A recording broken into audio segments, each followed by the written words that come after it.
აფხაზეთის ავტონომიური რესპუბლიკის ჯანდაცვისა და სოციალური დაცვის სამინისტრო სხვა მრავალ მნიშვნელოვან პროექტთან ერთად წლებია ახორციელებს აფხაზეთიდან დევნილი საზოგადოების მრავალპროფილურ სკრინინგულ კვლევებს. აღნიშნულ კვლევებში მონაწილეობას იღებენ თბილისის წამყვანი კლინიკების მაღალკვალიფიციური ექიმები, რომლებიც აღნიშნულ პროგრამაში უანგაროდ მონაწილეობენ. ბენეფიციარებს ადგილზე ეძლევათ შესაძლებლობა ჩაიტარონ როგორც ინსტრუმენტული, ასევე ლაბორატორიული კვლევები.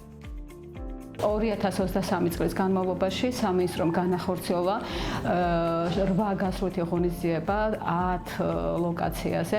განსაკუთრებით მნიშვნელოვანი იყო ზუგდიდში, კერძოდ რუხის ცენტრალურ საავადმყოფოში ჩატარებული გასვლითი ღონისძიება, სადაც მონაწილეობა მიიღო როგორც ადგილობრივმა, ასევე გალის ოკუპირებული ტერიტორიიდან გადმოსულმა ბენეფიციარებმა, რომელთვისაც აღნიშნული ღონისძიებას განსაკუთრებული მნიშვნელობა აქვს და ამ ღონისძიების ფარგლებში დაახლოებით 200-ზე მეტი ბენეფიციარი იქნა გასინჯული. აქციის ფარგლებში ფართო სპექტრის მედიკამენტები ექიმის დანიშნულების საფუძველზე ადგილზე მისულ ბენეფიციარებს უფასოდ გადაეცემა. გასვლითი ღონისძიება რეგიონების გარდა ტარდება თბილისში, დევნილთა კომპაქტურ ჩასახლებებში. ჰემოგლობინის მაწუხებ დაწოდა და თვალი. მედიკამენტები ყველა აქციაში რომელიც იყო მონაწილეობას ღებულობდი, კარგად მომეხმარა კიდე და უფრო გამომჯამთელდი, ბევრი მეზდამცა და ესეც გამომჯამთელდები. პროექტში აფხაზეთიდან დევნილი საზოგადოების მრავალპროფილურ გამოკვლევებში აქტიურადაა ჩართული 25 წლიანი გამოცდილების სამკურნალო და დიაგნოსტიკური ცენტრი ახალი მზერა, რომელიც საველე პირობებში ისეთივე მომსახურებას უწევს ბენეფიციარებს როგორც კლინიკაში.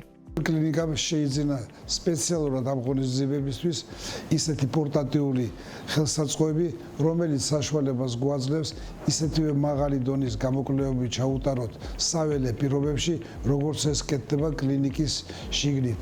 და ამიტომ ჩვენ ძალიან სკრუპულოზულად ვნახულობთ იმ დაავადებების გამოვლენას, ვანიჭებთ ყურადღებას, რომელმაც შეიძლება მომავალში განუკურნავის სიბრმავე გამოიწვევს და ძალიან მოხარული ვართ, რომ ამას ვაკეთებთ ნაადრევ სტადიაზე. აღნიშნული პროგრამის გაგრძელებას მაღალი მოთხოვნიდან გამომდინარე ისევ გეგმავს აფხაზეთის ჯანდაცვის სამინისტრო, როგორც რეგიონებში დევნილთა კომპაქტურ ჩასახლებებში, ასევე დედაქალაქში. აუცილებლად იქნება ალბათ ისევ ეს ღონისძიება ოკუპირებული ტერიტორიიდან გადმოსული დევნილებისათვის და გარდა ამისა ჩაერთვება ისეთი რეგიონებიც, სადაც თქვათ წელს არა და რამდენიმე წელია არ ყოფილვართ.